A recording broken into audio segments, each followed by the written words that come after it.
नमस्कार, मी अमोल जोशी. माझा mid day बघताय आपण. बुलेटिनमध्ये स्वागत. पहिली अपडेट सोलापुरातून. सोलापूरमधल्या अंजनगाव खेलोबा इथला तणाव अजूनही शांत झालेला नाही. अंजनगाव प्रकरणी तोडगा काढण्यासाठी आता स्थानिक पातळीवर प्रयत्न सुरू आहेत. मराठा समाजातले 2 प्रतिनिधी आणि धनगर समाजातले 2 प्रतिनिधी यांच्या उपस्थितीमध्ये अनगर गावामध्ये आमदार राजन पाटलांच्या मध्यस्थीनं बैठक झाली. या परिसरामध्ये राजन पाटलांना त्यांचा मोठा दबदबा आहे आणि त्यांच्या शब्दाला फार मोठी किंमत आहे. त्यामुळे तोडगा आजच निघू शकतो. या प्रकरणी पालकमंत्री जयकुमार गोरे यांनीही तातडीनं तोडगा निघण्यासाठी प्रशासन आणि पक्षाच्या पदाधिकाऱ्यांशी संवाद साधलाय. दरम्यान अंजनगावमध्ये दोन्ही समाज समोरासमोर आहेत. अजूनही अधूनमधून घोषणाबाजी सुरू आहे, तर लक्ष्मण हके उपोषणाला बसले.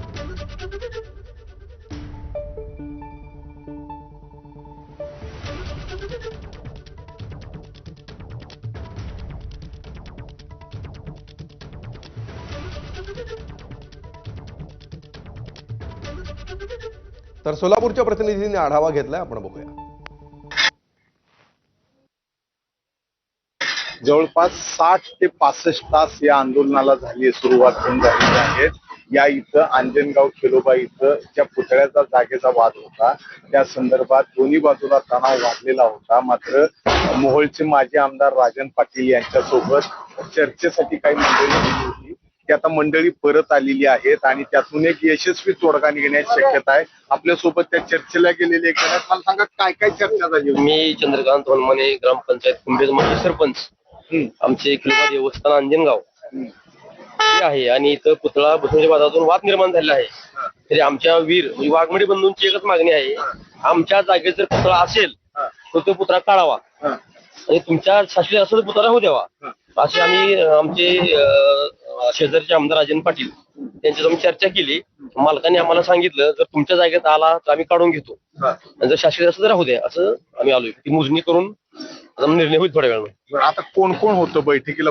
अंजनगावचे माजी सरपंच अप्पाराव वाघमडे, अनगरचे सरपंच भागवत चौगुले, मी स्वतः, मदना बालदर, भागवत चौगुले असे लोक होतो आम्ही. मराठा समाजाचे कोण?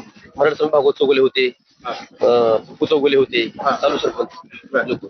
आता हा जो निर्णय होईल तो सगळ्याला मान्य असेल? तो मान्य होईल, थोड्यात चर्चा चालू आहे, मान्य होईल.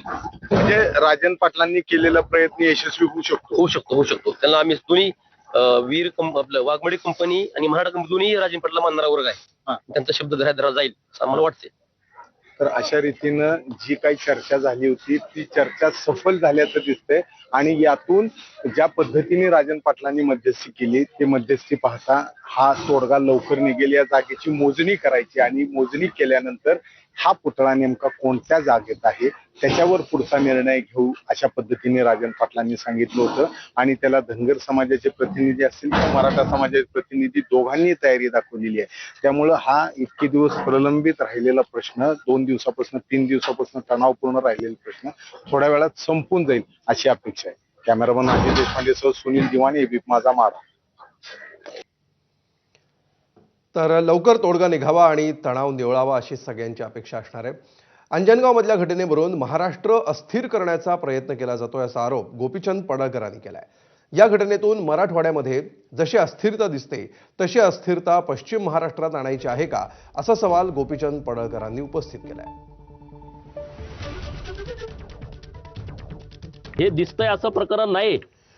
दिसायला आपल्याला पुतळ्याचं प्रकरण दिसत असेल, याच्या पाठीमागं मोठं षडयंत्र आहे आणि त्याच्या खोलामध्ये जाण्याची नितांत आवश्यकता आहे. जेव्हा जेव्हा देवाभाऊ राज्याचे मुख्यमंत्री असतात तेव्हा अनेकांना पोटसूळ उठतो.